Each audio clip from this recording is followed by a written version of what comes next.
Hello friends, कैसे हैं आप लोग। तो आज हम सीखेंगे मनी के बारे में। Macroeconomics chapter number 5 as per some of the books.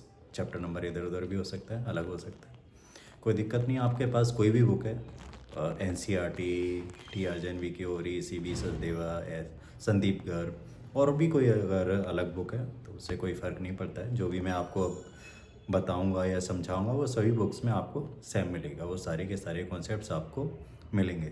और नहीं भी मिलते हैं तो कोई चिंता वाली बात नहीं है, आप इजीली गूगल कर सकते हैं, चैट जीपीटी कर सकते हैं। जो भी टॉपिक आपको नहीं समझ में आ रहा या कमेंट में बता सकते हैं कि सर मुझे ये नहीं समझ में आया था, तो आप ये फिर से प्लीज़ बता दीजिए, मैं फिर से बता दूंगा। तो शुरुआत करते हैं। सर ये मनी क्या है? बेटा मनी वही है जो मनी करती है। सर क्या मतलब है? Means money is what money does.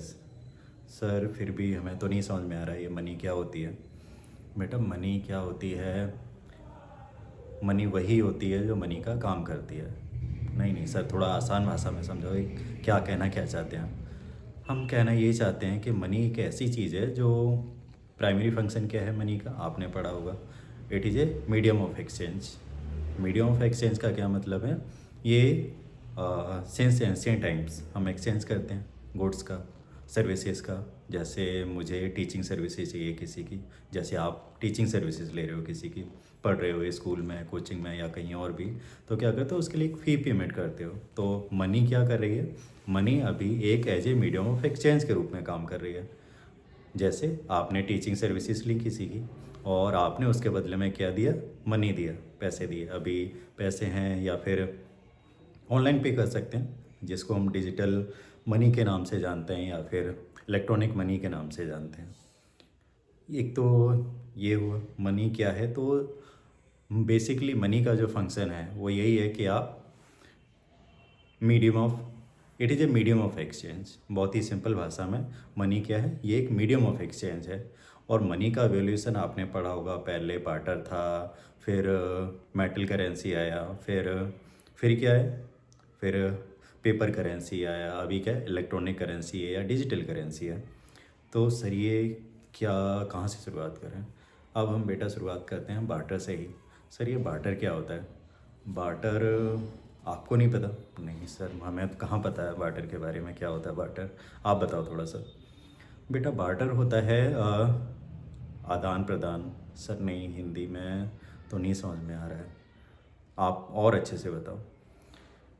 Barter का मतलब होता है exchange of goods for the goods और सर्विसेज। जैसे कहने का मतलब है, बहुत ही सिंपल एग्जांपल लेते हैं। जैसे आपको पेन चाहिए था, आप क्लास में हो और आपके दोस्त के पास पेन है एक्स्ट्रा, और आपने कहा कि ये पेन मुझे दे दो। तो उसने कहा मैं ऐसे कैसे दे दूँ तुम्हें ये पेन? तो तुमने कहा कि बताओ कैसे दोगे फिर? तो उसने कहा कि देखो मैं आज खाना नहीं लाया हूँ अपने घर से, तो तुम ऐसा करो मुझे अपना खाना दे दो, मैं तुम्हें अपना पेन दे दूँगा। तो फिर आप यही करते हैं, क्यों? क्योंकि आपको पेन की रिक्वायरमेंट है। तो आपने क्या किया, उसको अपना खाना दिया और आपके दोस्त ने क्या किया, उसने आपको पेन दे दिया। ये क्या हुआ? It is a transaction under barter. Means आपने एक्सचेंज किया है किसी चीज़ को किसी और चीज़ के बदले।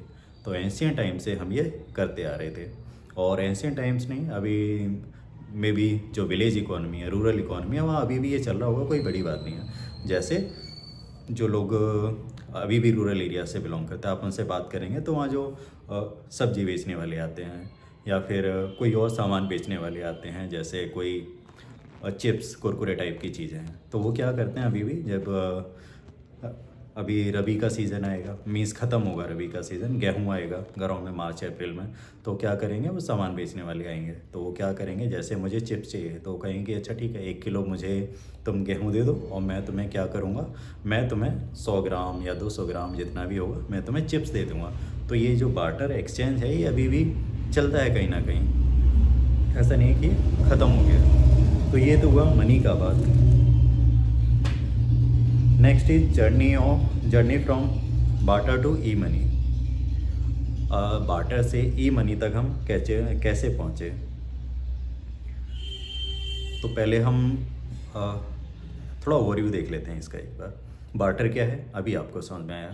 Next is metallic currency. Metallic currency अभी भी हम देखते हैं, ये जितने भी कॉइन्स हैं जो आप देखते हो 1 रुपये के, 2 रुपये के, 5 रुपये के, 10 के और 20 के सिक्के अभी हम देखते हैं जनरली। कुछ कमेमोरेटिव कॉइन्स भी इशू करते हैं, जैसे किसी की जन्म शताब्दी है या किसी इम्पोर्टेंट हमारे स्वतंत्रता सेनानी का जन्म दिवस था या फिर उनका कोई और अचीवमेंट था, तो उस दिन को हम कमेमोरेट करने के लिए, सेलिब्रेट करने के लिए एक याददाश्त के तौर पर कोई बड़े सिक्के भी इशू करते हैं, लेकिन वो सिक्के लीगल टेंडर नहीं है अनटिल एंड अनलेस गवर्नमेंट जब तक उन्हें फाइनलाइज ना कर दे।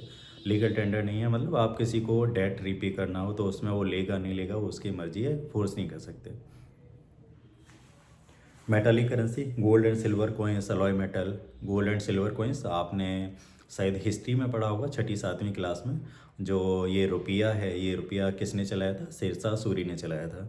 और अकबर जो चलाता था सिक्का, वो क्या होता था उसको मोहर मोहर बोलते थे, मोहर बोलते थे। ये हुआ metallic currency. Next is paper money. Paper money जो अभी हम देख रहे हैं, ये जो नोट छापे जाते हैं इसको हम पेपर मनी बोलते हैं। Next is E money. E money के कई फॉर्म्स हैं, debit card, credit card, UPI, ये सब किस में काउंट होगा? ये सब काउंट होगा ई मनी में, इलेक्ट्रॉनिक मनी में। ठीक है, अब एक एक करके हम इसको देखते हैं। Barter system of exchange. पहले हम बार्टर सिस्टम ऑफ एक्सचेंज की ही बात कर लेते हैं। ये बार्टर सिस्टम ऑफ एक्सचेंज क्या था? Things were exchange for the things, means goods were exchange for the goods. ऐसे कहें तो एक चीज़ के बदले दूसरी चीज़ हमें लेनी पड़ती थी या देनी पड़ती थी, यानी कि सेल और परचेज क्या होते थे? एक ही टाइम पे होते थे। लेकिन ये जब से ये इन्वेंशन ऑफ मनी किया है हमने, तो क्या किया है? हमने सेपरेट कर दिया है, सेल को अलग किया है, परचेज को अलग किया है। क्या मतलब सर? समझ में नहीं आई ये बात तो, कि कैसे ये सब दोनों अलग हो गए हैं। पहले क्या होता था, जैसे अभी मैंने वो जो खाने वाला एग्जांपल दिया, इसमें क्या हुआ? एक तरीके से सेल परचेज दोनों एक साथ हुआ। लेकिन क्या मुझे कुछ बेचने की ज़रूरत है, कुछ खरीदने के लिए? जैसे मुझे क्या करना है, पेन खरीदना है, तो क्या मुझे कुछ लेकर के जाना पड़ेगा? पहले वो पेन वाला, स्टेशनरी वाला मुझसे वो चीज़ लेगा, फिर मुझे क्या कहते हैं वो पेन देगा। क्या ऐसा है? ऐसा तो नहीं है। इसी को बोलते हैं separation of sale and purchase, यानी कि अब सेल करने का टाइम अलग है, परचेज करने का टाइम अलग है, दोनों एक साथ भी हो सकते हैं, कोई बड़ी बात नहीं है। ठीक है, इसमें प्रॉब्लम क्या आती थी?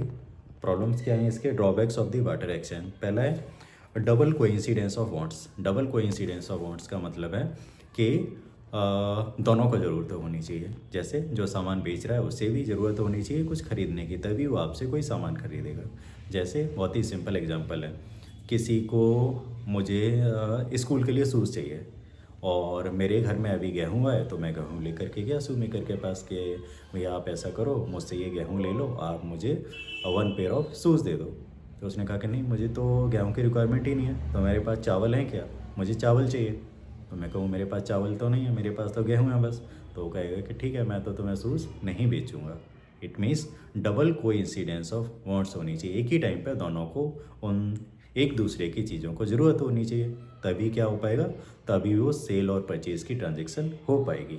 इस वजह से बहुत प्रॉब्लम्स होती थी बार्टर सिस्टम में, और इसकी वजह से जो ट्रेड था वो भी कम होता था। Like is common unit of value. जैसे कॉमन यूनिट ऑफ वैल्यू का मतलब है, सपोज मैं आपको पढ़ा रहा हूँ, तो मेरी ये जो टीचिंग सर्विसेज हैं इसकी वैल्यू क्या होगी? जैसे किसी के पास गेहूँ है, अगर हम बार्टर सिस्टम की बात करें, किसी के पास गेहूँ है तो बोलेगा कि अच्छा ठीक है, मैं तो तुम्हें 1 घंटे की क्लास का 5 किलो चावल दूंगा। जिसके पास गेहूँ है वो कहेगा नहीं, मैं 5 किलो चावल तो मेरे पास नहीं, आप मुझसे ऐसा करो 4 किलो गेहूँ ले लो।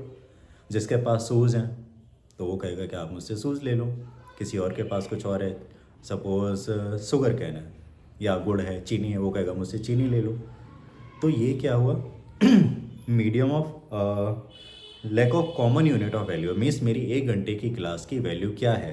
5 किलो चीनी है या 4 किलो गेहूँ है या 5 किलो चावल हैं, क्या है ये समझ में नहीं आ रहा है। तो there was lack of common unit of value.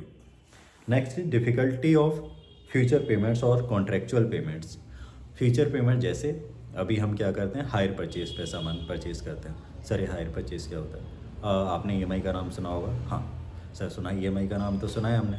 उसी को थोड़ी सी सोफिस्टिकेटेड लैंग्वेज में हायर परचेज बोलते हैं कि आप एक डाउन पेमेंट करके कुछ सामान परचेज कर लीजिए और फिर उसके बाद क्या करिए, धीरे धीरे मंथली इक्वेटेड मंथली इंस्टॉलमेंट्स आप पे करते रहिए। ईएमआई की फुल फॉर्म क्या है? Equated monthly instalments. फिर आपको एक रेगुलर अमाउंट वो बता देगा दुकान वाला, वो आपको पे करते रहना है।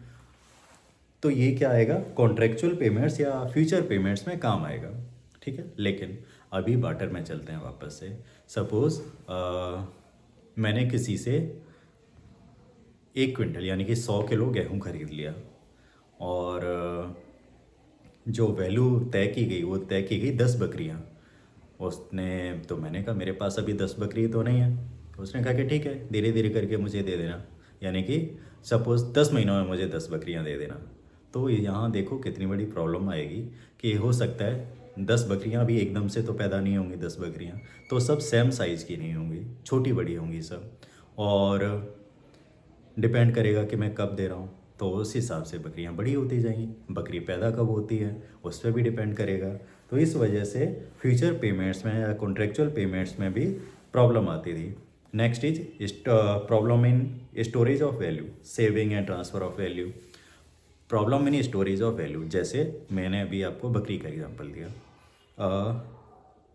सपोज मेरी टीचिंग सर्विसेज के बदले मैंने कहा कि आप मुझे 5 बकरी दे दो। सपोज उसके पास बकरी थी और सब 1 महीने की बकरी थी, सब एक साथ पैदा हुई थी, ऐसा हम मान के चल रहे हैं। तो उसने मुझे 5 बकरियां दे दी, मैं लेकर के आ गया उन्हें। अब क्या करूं, समस्या ही समस्या है। जैसे पैसे होते मैं बैंक में जमा करवा सकता था या घर में रख सकता था, लॉकर में रख सकता था। अब ये बकरियों को कहाँ रखूँ मैं? तो स्टोर ऑफ वैल्यू में समस्या आएगी। और क्या बकरियाँ ये इनफाइनाइट टाइम तक चलती रहेंगी?